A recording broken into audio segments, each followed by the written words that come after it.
নমস্কার বন্ধুরা, সবাই কেমন আছো? আশা করছি সবাই ভালো আছো, সুস্থ আছো। আর আমরাও সবাই ভালো আছি। অনেকদিন পর একটা ব্লগ শ্যুট করেছি, সেটাই তোমাদের সাথে শেয়ার করব। সত্যি কথা বলতে কি, কেন বিরতি নিয়েছিলাম সেটা তো বলতে ইচ্ছা করে, তারপরেও কিছু কিছু জিনিস বলবো, কিছু কিছু জিনিস একটু চেপেই রাখবো। যাই হোক, চলো, সকালবেলা তো বেরিয়েছিলাম একটু দরকারে, তারপরে এসে টিফিন করছি। তোমাদের দাদাভাই যেহেতু টিফিনটা খেয়ে বেরোবে, তার জন্য এখানে দেখো আলু ভাজা করছি আর সাথে করব রুটি। তো চলো, টিফিনটা করতে করতে তোমাদের সাথে কিছু কথা বলি। সত্যি কথা বলতে কি, প্রথম দিকটায় আমি ব্লগ করছিলাম, ভিডিও করছিলাম, সবই করছিলাম, নিজের মেন্টালিটি একটা সেট করে ভিডিও করতে শুরু করেছিলাম। কিন্তু তারপরে কিছু মানুষের এমন এমন কথা, মানে পার্সোনাল অ্যাটাক করা কথা, সেগুলো নিয়ে না, মানে এত খারাপ লাগছিল, এত মন ভেঙে গেছিলো। তারপরে কোথাও গিয়ে মনে হয়েছিল যে দূর, ভিডিও করা তো ছেড়েই দেবো, দরকার নেই। ওই যে একটা কথা আছে না, কিছু কাঁকড়া যখন তুমি ঝুড়িতে রাখবে, কাঁকড়াগুলো মধ্যে কোনো একটা কাঁকড়া যদি বেরিয়ে যাওয়ার চেষ্টা করে, সেই কাঁকড়াকে টেনে হেঁচড়ে সবাই আবার ওই ঝুড়িতেই ফেরত আনবে। ঠিক মানে এরকমই আমার সাথেও তাই হয়েছে। তো তারপরে কোথাও গিয়ে এই কয়েকদিন আগে এক বন্ধু বলো, বান্ধবী বলো বা যাই বলো, তার সাথে আমার পরিচয় হয়। বান্ধবীই বলছি, বন্ধু বললে এক্ষুনি অন্য লোক অন্যরকম মেন করবে। তো তার সাথে আমার পরিচয় হয়। সে আমাকে বোঝায় যে, দিদি, তুমি জানো, অন্য কোনো মানুষের কথা শুনে কোনো কিছু জিনিস বন্ধ করো না। তার কারণ, তোমাকে এরা কেউ সম্মান তো করবেই না বা করেও না।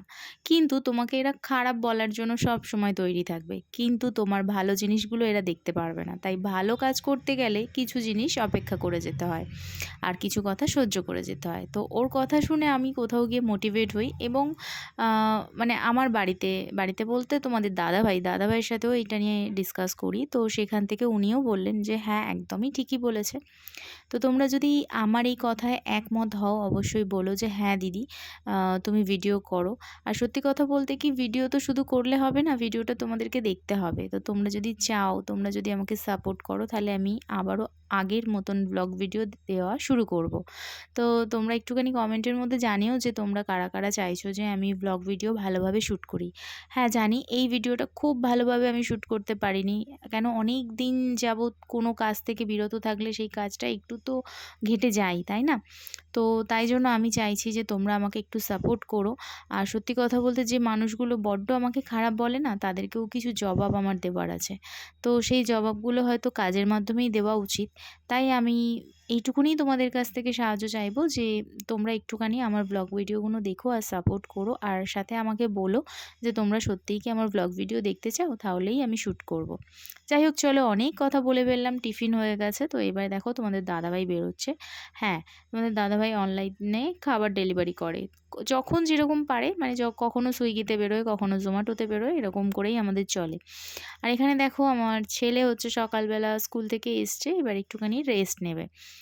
আর মেয়ে ওদিকে মানে এইটা হচ্ছে আগেই শ্যুট করে রেখেছিলাম, এটা আগের দিকে অ্যাড করা উচিত ছিল। যাই হোক, মেয়ে এদিকে হচ্ছে গপুদের তুলছে। মেয়ে স্নান টান করে মেয়েও স্কুলে যাবে। যাই হোক, চলো, গপুদেরকে তুলে নিচ্ছে, কেন গপুদের সেবা দেবে, তারপরে ও স্নান করবে, ওর অনেক কাজ আছে, স্কুল যাবে। তো সবারই মোটামুটি স্কুল চালু হয়ে গেছে, আমার ছেলে মেয়েরও স্কুল চালু হয়ে গেছে। তো ওরা এখন মানে আমার ছেলের স্কুল হয়ে গেছে আর মেয়ে স্কুল যাবে বলে এবার রেডি হবে। তো চলো, আজকে দুপুরবেলার রান্নাবান্নাটা একটু দেখিয়ে নিই। রান্নাবান্নার মধ্যে আজকে দিয়েছি খুব হালকা পাতলা একটা রান্না করছি, বিম কড়াই, আলু আর পেঁয়াজ টমেটম দিয়ে একটু জিরে বাটা দেবো, দিয়ে একটু ঝোল করব। মানে একটু পাতলা ঝোল করব ভেবেছিলাম, কিন্তু তেলটা এত হয়ে গেছে আমি বুঝতেই পারিনি। আর এখানে দিয়ে দিয়েছি কাটাপোনা মাছ। সত্যি কথা বলতে কি, আমাদের বাড়িতে না, মানে আমার ছেলে মেয়েকে কাটাপোনা মাছ, মানে মাছের তরকারি ভাত দিয়ে দিলে আর কিচ্ছু লাগে না। আর সেই জন্য না, এই গরমকালে একটু কমই রান্নাবান্না করছি, মানে এরকমই ঝোল ভাতই করছি। রান্নাবান্না করে এবার চলে এসেছি মেয়েকে নিতে। আবার মেয়েকে স্কুল থেকে নিয়ে যাওয়ার পর আবার ছেলের আছে খেলা। তো আজকে ভিডিওটা তোমাদের কেমন লাগলো অবশ্যই জানিও। চলো, টাটা।